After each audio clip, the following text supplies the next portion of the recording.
Alors, je reprends cette phrase, je suis tombé sur un article LinkedIn de GitHub, sur la page officielle qui disait que l'ère de l'AI as a text is over, donc est finie, est terminée, est révolue. Et c'est intéressant de se poser la question pourquoi. Et parallèlement à ça, il y a eu 2-3 annonces assez clés dans la semaine dans le monde des modèles et on va dire de l'IDE, l'environnement de développement. Le premier sujet, on a eu les annonces côté Anthropic de Claude Opus 4.6 Ouais.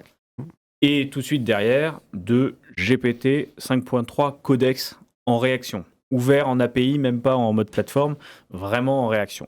Alors ça a fait pas mal de bruit pour plusieurs raisons, notamment l'Opus 4.6. Alors on attendait Opus 5, idéalement, qui était censé, il y a eu des leaks révolutionner pas mal de choses, mais on est quand même pas mal de ça. L'idée c'est que on a un contexte, donc une fenêtre de contexte de ce que le modèle est capable de prendre en nombre de tokens qui est de plus en plus grand.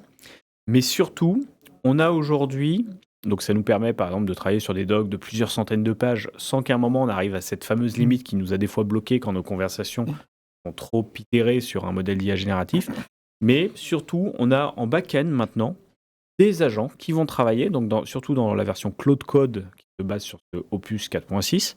Et en gros, quand vous développez maintenant dans Cloud Code, et j'irai sur GitHub après, vous avez un agent qui vient tester derrière ce que vous avez produit comme code, vous avez un agent qui vient orchestrer, vous avez plusieurs petits agents que vous n'avez pas à créer, qui sont derrière, qui s'exécutent, vous pouvez voir leurs tâches, mais vous voyez que vraiment dans le côté modèle de raisonnement, maintenant, on a une orchestration multi-agent qui va se faire naturellement. Demander une tâche de code, plutôt que prendre qu'un seul modèle qui y répond, les providers de modèles vont vous proposer une équipe qui va répondre nativement dans le modèle. C'est ça qui est encore une nouvelle approche. Alors cette annonce a fait un grand fracas.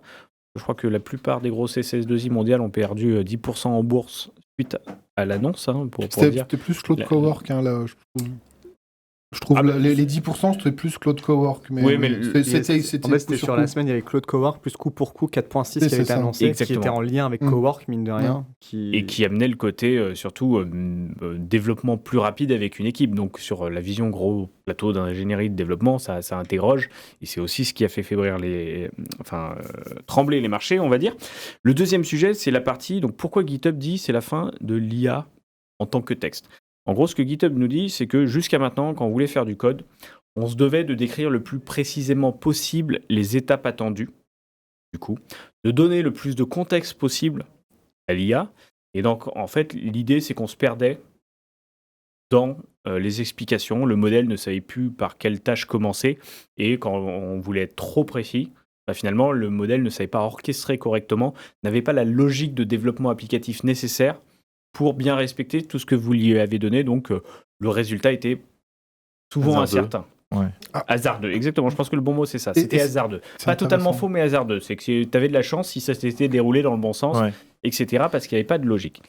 Et en fait, dans ta logique, déjà, juste pour rappeler peut-être aux gens, ce qui est intéressant et pourquoi finalement ce que tu es en train de raconter vient par Claude, c'est que Claude, par rapport à toutes les IA, c'est l'IA qui, de base, a été toujours pensée pour découper en tâches et en sous-tâches. Là où la plupart des IA font une génération synthétique de réponses par rapport à une analyse, Claude a toujours été pensé, d'une façon un peu vulgarisée, à toujours travailler tâche, sous-tâche, exécution de tâches successives. Et c'est pour ça qu'il sait coder, en fait, là où les autres IA ont du mal à coder. Et du coup, ce que tu dis, finalement, ça reste dans la philosophie. Moi, je trouve ça évident, ce que tu me dis maintenant, de dire que, oui, pourquoi Anthropic et Claude ont inventé ça, mais c'est évident, c'est la philosophie depuis la toute première version, en fait. C'est la philosophie et c'est la cible. C'est-à-dire qu'on n'y est pas encore, mais on imagine tous que ça ne passera, le développement applicatif, que par ce mode orchestré multi-agent. Maintenant, ce que le mouvement fait GitHub, c'est ouvrir sa plateforme à ces systèmes multi-agents. C'est ça qui est important. C'est que globalement, GitHub nous avait annoncé GitHub Agent HQ, on en avait parlé peut-être il y a 6 mois, 1 an, je ne sais plus, dans la période de temps dans laquelle on vit. Mais globalement, c'était la plateforme de GitHub en ligne où on pouvait vraiment, sur un projet, orchestrer plusieurs agents qui allaient bosser dans des workspaces avec nous, adresser des tâches, lui dire « toi, tu résous ça », etc. Mais ça se basait globalement sur les agents de GitHub qui étaient mis à disposition avec le modèle un peu imposé. Aujourd'hui, on va pouvoir se baser sur Cloud Code, donc justement avec les versions Opus 4.6 et OpenAI Codex. Donc déjà, il y a une vraie volonté de dire, on va un peu dans la philosophie de Microsoft, s'appuyer sur les meilleurs du marché. Et derrière ça amène quoi ? Ça amène que GitHub nous dit que plus que jamais, finalement, on va déléguer l'exécution aux agents. C'est-à-dire que maintenant, la nouvelle interface, c'est l'exécution. C'est-à-dire que je vais vraiment appuyer sur la mission. Je veux déployer ça sur un repo, plutôt que le code que je veux pour le faire. Et c'est là où ils disent qu'il y a une différence. C'est qu'on va faire de plus en plus confiance aux agents. Ils seront de plus en plus multitâches. Ils seront de plus en plus contextualisés parce que vu qu'on va avoir du MCP Server un peu partout, auront accès aux bonnes infos plutôt que mettre toutes les infos, l'enrichissement du contexte dans le prompt, et là encore de noyer un peu le poisson. Du coup, s'ils ont besoin, ils sauront qu'ils peuvent aller requêter sur une API pour avoir une info qui était nécessaire au développement. Et en gros, c'est vraiment le côté de, typiquement, plutôt que faire de l'infra as code, d'expliquer le Terraform que je veux, si je résume ça, le SDK qui est nouvellement proposé de GitHub sur la partie du coup Agent HQ va nous permettre vraiment d'être un espèce de back-end d'orchestration du déploiement applicatif sans que finalement on ait à écrire cette orchestration. J'essaye de vulgariser à mort, donc n'hésitez pas à me reprendre d'ailleurs en commentaire et ça me fait penser qu'on aura peut-être un jour...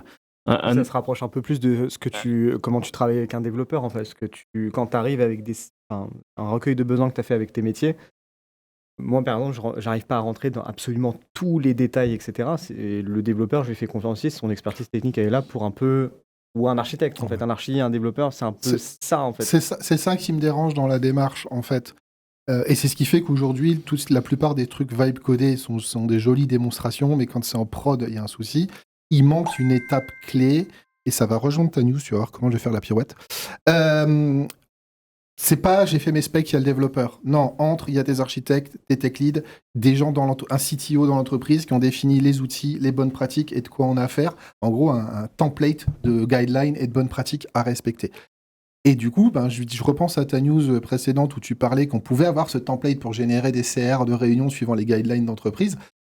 En fait, moi, c'est ça qui manque. Je suis d'accord de ta proposition, je veux faire ça. Par contre, il faut c'est pas la mienne. Non, mais c'est la vision. La vision. Mais moi, il faut que, pour moi, si on veut que le monde pro vraiment tremble et qu'on ait une question à se poser pour les développeurs, il faudrait que dans ce cas, que ce soit les architectes et les tech leads qui puissent imposer des guidelines d'entreprise comme étant un corps de noyau de choses à respecter pour définir le périmètre et le scope technique dans lequel, et surtout lui dire, nous, notre vision dans l'entreprise pour traiter ce genre de use case, c'est avec telle architecture que tu peux me challenger. C'est pas le job des agents, ça, du coup ? Parce que dans ton Agent HQ, par exemple, tu pourrais très bien avoir un agent qui porte justement ces guidelines d'entreprise. Oui, mais il y a un moment où... Oui, tu dois le définir à un moment donné. Parce qu'il y a un travail à faire. Oui, il y a un travail à faire. Voilà. Alors, par contre, il y a vraiment plusieurs visions. C'est le côté, aujourd'hui, on aura moins besoin de matérialiser la découpe du projet pour avoir le code parfait parce que les agents vont le faire avec leur spécialité.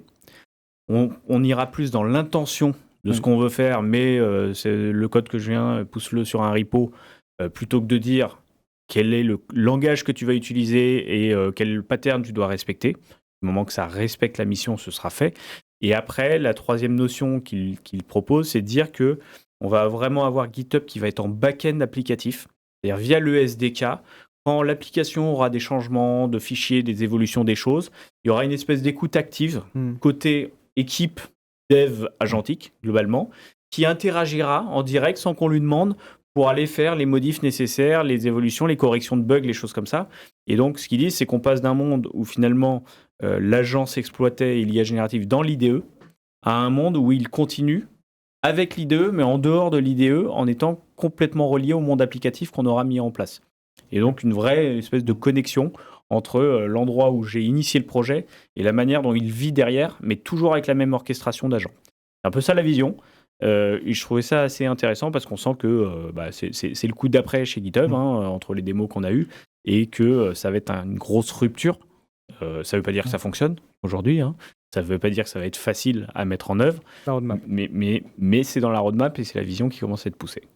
C'est bien s'il nous rattrape côté low-code, parce que juste pour faire le taquet ironique, côté low-code, dans la Power Platform, si vous écrivez pas genre make.powerapps.com et vous écrivez vibe, powerapps.com, vous arrivez sur ça. C'est-à-dire qu'en fait, on explique un besoin, et derrière, il y a une équipe d'agents qui va se débrouiller tout seul avec l'intégralité de la Power Platform de Microsoft. C'est-à-dire, en comprenant le besoin, il va regarder, il va créer peut-être des tables, peut-être des listes SharePoint, il va créer des agents Copilot Studio, il va créer des workflows, il va créer des applis model driven et des applis Canvas. C'était la démo qu'on a fait il y a 2 ou 3 mois, je crois. Donc, c'est bien que, voilà, donc c'est pour le petit taquet. Mais c'est vrai que voilà, c'est un concept que côté Microsoft ils ont, et je trouve qu'il rejoint beaucoup ce qu'avait dit Satya Nadella toujours à chacune de ses présentations. Lui, dans sa vision, il disait on a eu l'IA en tant qu'assistant, on a ensuite eu l'IA en tant qu'agent que je fais travailler, mais il a dit pour lui, l'humain augmenté, en tout cas dans les bureaux dans le futur, c'est l'humain qui fait travailler une équipe d'agents, et qui, comme il ferait travailler une équipe d'humains. Donc ça commence à y ressembler un peu en tout cas. Oui, c'est un peu ça. Tu rentres dans une salle, tu sais que tu as toutes les bonnes personnes autour de la salle pour faire la chose. De quelle manière tu leur présentes ton Comment projet. tu les actives? Comment tu les Et actives. du coup, bientôt, tu vas arriver dans ton bureau, tu vas retrouver plusieurs PC, et chaque PC, c'est Avec une petite tête. une IA, et toi, tu vas orchestrer tout ça. Non, Alors, bon, aujourd'hui, la mission du jour. Ils seront en remote office, C'est c'est ça, dans le droit aussi. le petit dé. Je sais pas. Ils seront en remote office, ils Ils seront seront 2 fournis. jours, Ryan, en est-ce que tu as fait présentiel. ton daily agentique ce matin? Tu leur as parlé? Ça s'est bien passé? Bon, on va clore ce chapitre sur la partie GitHub, Cloud et compagnie.